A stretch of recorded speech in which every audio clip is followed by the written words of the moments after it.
Chers élèves de 4e, bonjour. Nous nous retrouvons aujourd'hui pour clôturer le chapitre sur la Révolution française et l'Empire et pour débuter un nouveau chapitre. Avant de débuter ce nouveau chapitre, je vous propose la correction de la trace écrite de la fois précédente, donc sur Napoléon et l'Empire. Vous aviez donc plusieurs mots à trouver. En 1799, le consulat créé par Napoléon par un coup d'État, les différentes réformes qui portent aujourd'hui le nom de masse de granit. Le 2 décembre 1804, Napoléon est sacré empereur des Français aux côtés de sa femme l'impératrice Joséphine. On remet à Napoléon une couronne de laurier, la main de justice, le sceptre impérial, et puis il va porter deux emblèmes, l'aigle et les abeilles. En 1805, il remporte une très grande victoire, celle d'Austerlitz, qui va lui permettre justement d'agrandir son empire sur une large partie de l'Europe. Dans les pays conquis, le code civil va être instauré, parfois par la force, et donc vous avez ensuite les définitions à mettre ici. Je vous laisse quelques secondes pour prendre la correction.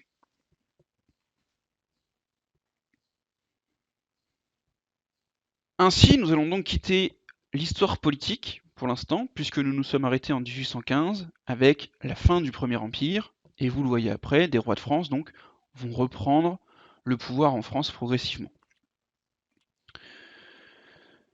Alors, nous allons nous intéresser à un nouveau chapitre. Ce chapitre, il va concerner donc Londres au XIXe siècle pour l'instant. Nous allons visiter Londres au XIXe siècle avec un jeu vidéo que vous connaissez peut-être. Il s'agit d'Assassin's Creed Syndicate. Nous allons faire le même procédé que lorsque nous avions introduit le chapitre sous la Révolution française, rappelez-vous, à travers Assassin's Creed Unity. Pour ce faire, je vous ai envoyé par mail et vous trouverez sur GP cette petite activité. Vous la connaissez déjà puisque nous l'avions déjà faite donc lors de la Révolution française. C'est le même principe. Avant de commencer, je tiens à rappeler qu'il s'agit d'une fiction et donc d'une adaptation de faits historiques sous forme de jeu vidéo. C'est donc une version qui nous est proposée. L'intérêt pour nous aujourd'hui, ça va être justement de nous balader dans ce Londres du 19e siècle et de découvrir dans un premier temps l'ambiance et les paysages. Vous allez devoir observer l'ambiance et les paysages de Londres en 1868, donc au 19e siècle. Et vous remplirez donc ce que vous avez vu. Ensuite, vous allez devoir prêter attention aux objets et aux matériaux de la révolution industrielle. Il y a des nouveautés qui apparaissent à cette époque, ça va être à vous de les trouver. Et enfin, vous avez les personnes observées, donc on va croiser les personnages, ça va être à vous de déterminer leur sexe, leur âge, les vêtements, et ce qu'ils font dans ce Londres du 19e siècle. Voilà, je vous laisse visionner la séquence vidéo et je vous retrouve dans quelques minutes.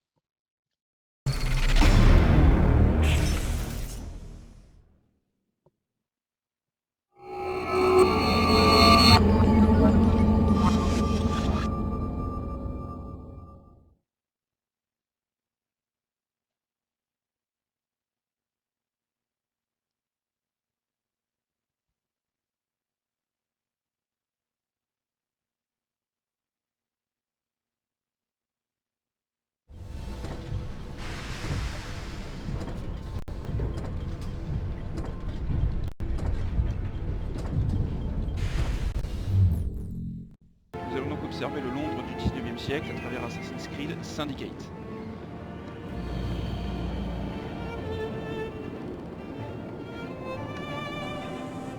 Vous allez donc devoir analyser les paysages, observer l'ambiance londonienne de ce 19e siècle, les personnes qui travaillent, le type de marchandises utilisées. Donc ici nous sommes sur la Tamise, le grand fleuve londonien, sur lequel donc de nombreuses marchandises sont transportées sur de nombreux bateaux.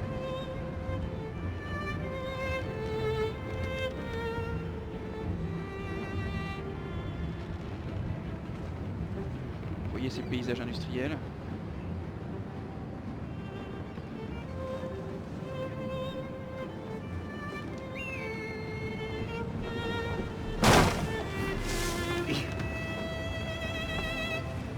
Nous allons donc traverser la Tamise.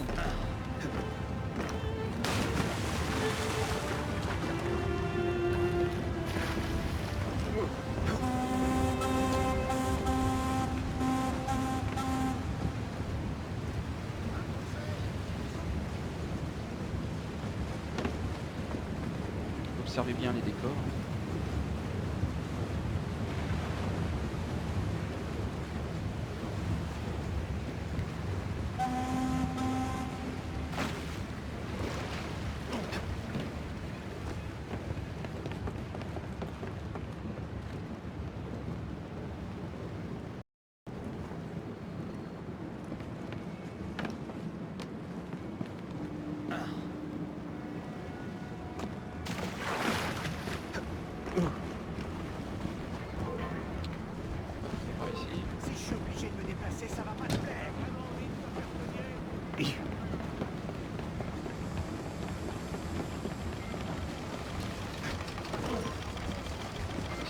Donc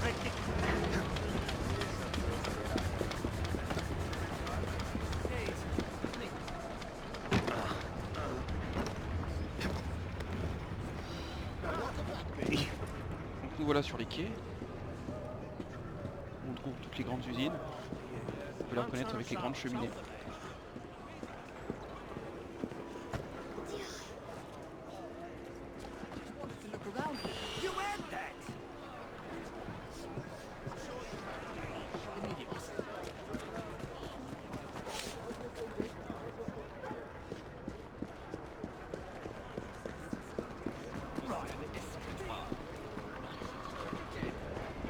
Donc ici, observez bien les travailleurs. Qui sont-ils? Que font-ils?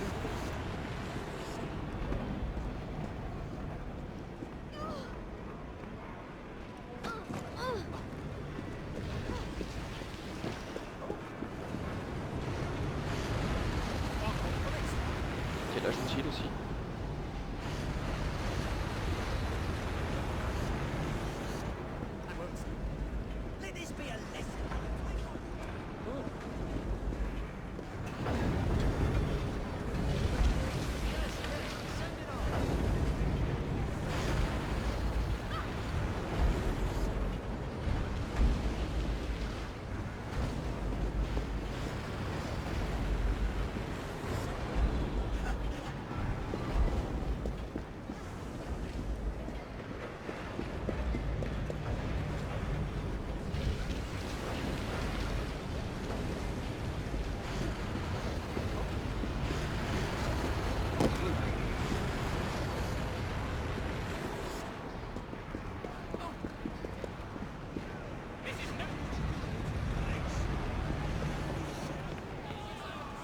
Alors à l'inverse de la Révolution française à Paris, vous ne pouvez pas entendre les conversations puisqu'elles sont en anglais.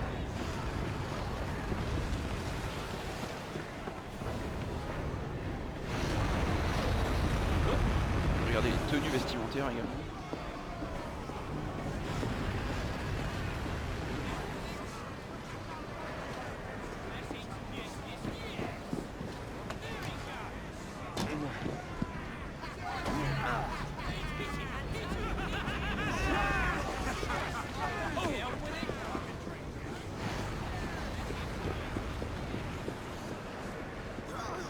Vous remarquerez l'utilisation des chemins de fer aussi, très important à l'époque pour le transport de marchandises.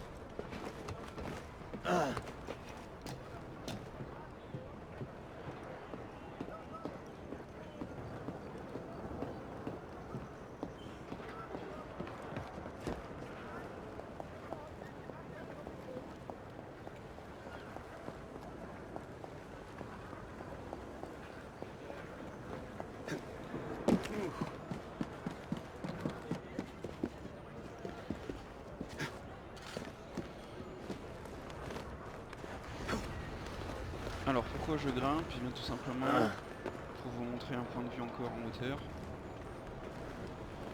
Et nous nous quitterons là-dessus. Alors bien sûr, hein, il s'agit d'une fiction. Dans la réalité, les Londoniens ne faisaient pas ça.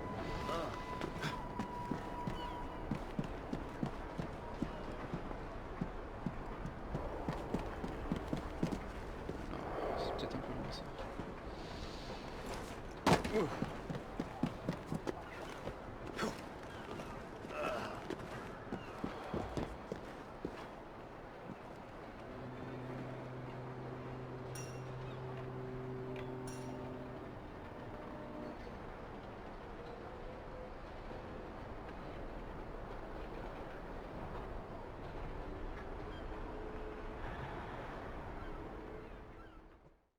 Bien, j'espère que cette petite escapade dans le Londres du 19e siècle vous aura plu. Vous l'aurez compris, nous allons travailler donc sur l'âge industriel, la révolution industrielle. Alors, cette révolution industrielle, pas besoin d'écrire le titre, puisque je vais vous distribuer cette fiche donc, que vous avez reçue par mail et par GP, donc vous avez juste à l'imprimer. Ok? Je vous demanderai juste donc de me retourner cette activité et me la renvoyer par mail pour vérifier que vous l'avez bien faite. D'accord? Alors, pour comprendre ce qu'est l'âge industriel ou la révolution industrielle, je pense que nous allons passer par des images. Il sera plus simple de vous montrer des exemples concrets. Alors, la révolution industrielle passe par ce qu'on appelle l'industrialisation, c'est-à-dire de nouvelles techniques et de nouvelles méthodes pour construire et pour bâtir. Vous avez l'exemple ici avec la Tour Eiffel, donc vous avez sa construction en 1888, le 7 janvier, le 27 avril, le 19 juin, et donc progressivement, on voit comment la Tour Eiffel prend place dans Paris. La Tour Eiffel, elle est essentiellement faite de métaux, d'accord? Ces métaux, il a fallu les fabriquer. Il a fallu trouver des techniques et des outils pour pouvoir transformer donc le minerai en métal solide. Vous avez donc un exemple ici à travers une fonderie. D'accord? Donc au XIXe siècle, la société se transforme puisque les hommes, eh bien, utilisent l'industrie pour bâtir, pour construire. D'accord? Et cela se transforme dans le paysage. Alors pourquoi parle-t-on de révolution industrielle? Dans le mot révolution industrielle, il y a révolution, ce qui inclut un changement. Eh bien, si on regarde dans l'économie et notamment l'agriculture, avant l'apparition de la révolution industrielle, dans le domaine de l'agriculture, les hommes n'utilisaient pas de machines. Ils utilisaient leur propre force de travail. Et donc, il va y avoir un réel changement ici. Vous observez au fond de l'image, donc, l'utilisation d'un tracteur qui est nouveau pour l'époque. Dans le domaine de l'artisanat et de l'industrie, eh bien, vous aviez le forgeron auparavant qui travaillait dans son atelier. Aujourd'hui, ce forgeron, eh bien, il travaille directement dans une usine, dans une grande forge ou dans une fonderie. Il y a également une révolution en termes de transport, puisqu'à l'époque, on utilisait le chevaux et les calèches. Au XIXe siècle, donc, c'est l'apparition, comme nous l'avons vu dans Assassin's Creed, du chemin de fer. Et puis enfin, les paysages urbains vont également évoluer.